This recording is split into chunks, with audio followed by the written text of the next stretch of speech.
Have you ever had that experience where things are going great with God? You're excited about your faith, you're experiencing Him more, you're learning to hear His voice, things are new and life giving.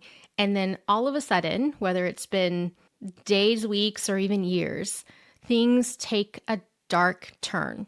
Some of us know this as a dark night of the soul or a wilderness season, but all of a sudden, things just start feeling dry and dull. Things that used to be life giving in your walk with God just aren't anymore. You can feel dark spiritually and concerned, even that you've failed, that somehow you've just missed God and He's not looking to engage with you anymore. Well, if that feels familiar to you, I'm especially excited to encourage you through this episode because oftentimes those wilderness seasons are not indicators that God is farther away, but they're actually indications and invitations that God is drawing you closer in. I'm reading a little bit about this in Richard Foster's book, The Celebration of Discipline, and he talks about a wilderness season as a divine appointment, a privileged opportunity to draw closer to the divine center, which is to center our lives on God and His kingdom. He says it is an experience to be welcomed, much as the sick person might welcome a surgery that promises health and well-being. The purpose of the darkness is not to punish or to afflict us. It is to set us free. Now, sometimes we remove ourselves from the sense of God. He gives us clear instruction and we don't want to obey Him. He tells us, hey, this is what is good for you. And we start separating and distancing ourselves from experiencing Him because we don't like what's being asked or required, or even what those invitations to come closer in mean in our fleshly lives. But sometimes it's actually a reorienting of our loves. We step into these seasons of grace where God offers us greater freedom than we have known before.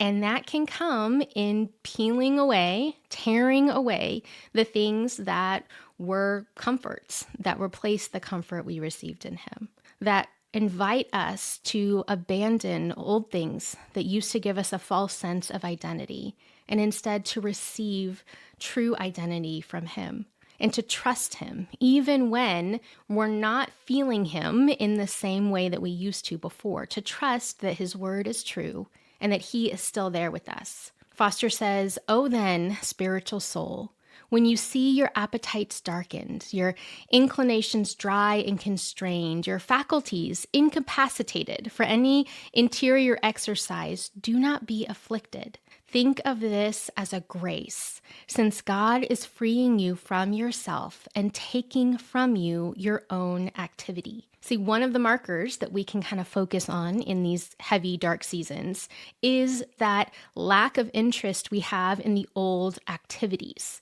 But perhaps it's in these wilderness seasons that God is inviting us to notice Him more, to rest in Him, to highlight our dependence on Him, that we would see and experience Him in a fresh way. I want to read for us from Hosea chapter 2. And the section heading in my Bible is "The Lord's Mercy on Israel." And he's talking about the way that He wants to use the wilderness for the good of His beloved.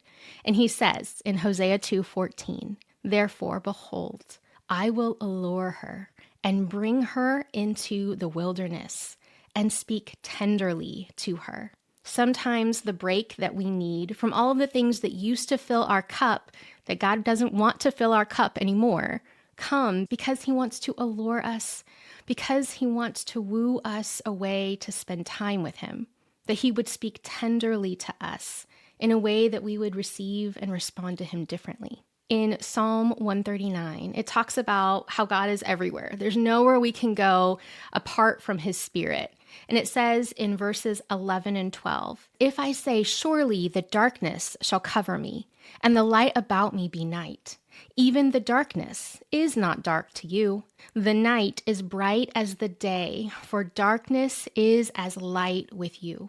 This passage really jumped out at me in light of our topic today because sometimes we go into the dark night of the soul feeling abandoned, feeling like, why would God allow me to go into this dark season? Why would He allow such heaviness to surround me? Why would He not meet with me here the way that He used to? Has the darkness overtaken?